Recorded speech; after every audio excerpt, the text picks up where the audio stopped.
కూడా అంటే సర్వేలు చేస్తున్నారు కదా, ఎలా అనిపిస్తుంది?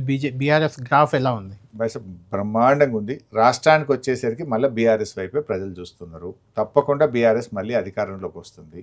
ఇది మేము కూడా అధికారం అనేది మాకు అధికారం కోసం కాదు, కష్టపడి పోరాడి తెచ్చుకున్న తెలంగాణ ఈరోజు ఇబ్బంది పడుతుంది. ఇలా సాగునీటి రంగంలో కూడా రేవంత్ రెడ్డి గారి తప్పుడు చర్యల వల్ల ఇవాళకి ఒక్క టీఎంసీకి కూడా హైడ్రాలజీ క్లియరెన్స్ ఒక ప్రాజెక్టుకు కేంద్రం నుంచి అనుమతి తేలేకపోయినరు. అటు సాగునీటి రంగంలో ఇబ్బందులు వచ్చినాయి. ఇవాళ ఉన్నటువంటి సింగరేణి ఆగమయ్యేటువంటి పరిస్థితి ఏర్పడ్డది. విద్యుత్ రంగం అధోగతి అవుతా ఉంది. ఇవాళ డెవలప్మెంట్ మొత్తం కూడా స్టాండ్ స్టిల్. రియల్ ఎస్టేట్ ఏమైపోయిందండి? అసలు కుప్ప కూలిపోయింది కదా హైదరాబాద్ రియల్ ఎస్టేట్. అసలు కేసీఆర్ గారు ఉన్నప్పుడు కొన్ని లక్షల మంది రియల్ ఎస్టేట్ మీద బతికిండ్రు.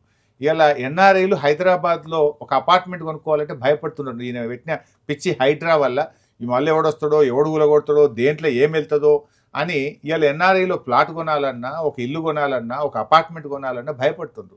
నార్త్ ఇండియా వాళ్ళు వచ్చి పెద్ద ఎత్తున ఇక్కడ డబ్బులు పెట్టేవాళ్ళు. ఇవాళ వాళ్ళు ఎవరు కూడా ఏమో హైడ్రా అంతా ఆగమాగం ఉందట, నోటీసులు ఇస్తుందట అని ఎవరు డబ్బులున్న వాళ్ళు కూడా ఇలా ఇంట్లో పెట్టుకుంటున్నారు, బంగారం కొనుక్కుంటున్నారు, షేర్ మార్కెట్లో పెడుతున్నారు తప్ప రియల్ ఎస్టేట్ మీద పెట్టడం లేదు. రియల్ ఎస్టేట్ అనేది రాష్ట్ర ఆర్థిక అభివృద్ధిని పరుగులెత్తిస్తుంది. కానీ రేవంత్ రెడ్డి యొక్క ఈ హైడ్రా లాంటి పిచ్చి చర్యల వల్ల ఇవాళ ప్రజలు డబ్బును రియల్ ఎస్టేట్లో పెట్టలేరు.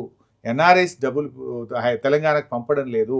ఉత్తర భారతదేశం నుంచి డబ్బులు ఇవాళ తెలంగాణకు రాక రియల్ ఎస్టేట్ కుప్పకూలిపోయిన పరిస్థితి.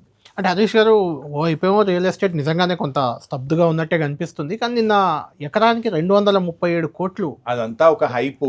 ఒక పర్టికులర్ ప్లాట్స్ విషయంలో కొన్ని కంపెనీస్ మీద ప్రభుత్వం ఒత్తిడి తెచ్చి కొనిపించచ్చు, లేదా ఆ కంపెనీలకు ఆ పర్టికులర్ ప్లాటు ముఖద్వారంగా ఉండడము, వెనకంతా వాళ్ళ ల్యాండ్లు ఉన్నప్పుడు ఆ ముక్క మాకే ఉండాలనేటువంటి దాంట్లో రావచ్చు.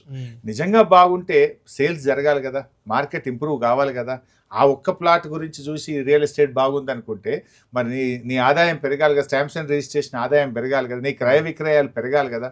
ఎందుకు ఇలా భూముల ధరలు తగ్గిపోయి ఇలా మీరు రూరల్ తెలంగాణ చూస్తే 50 లక్షలు 60 లక్షల ఎకరం ఉన్న భూమి ఇలా 30-35 లక్షలకు పడిపోయింది. రైతుల చేతిలో ఉన్న భూమి విలువ తగ్గిపోయింది, ప్లాట్లు ఆగిపోయినాయి.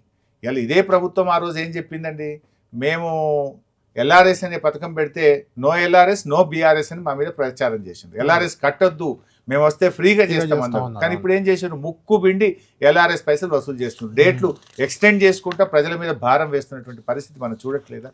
ఇవన్నీ ప్రజలకు అర్థం కావా?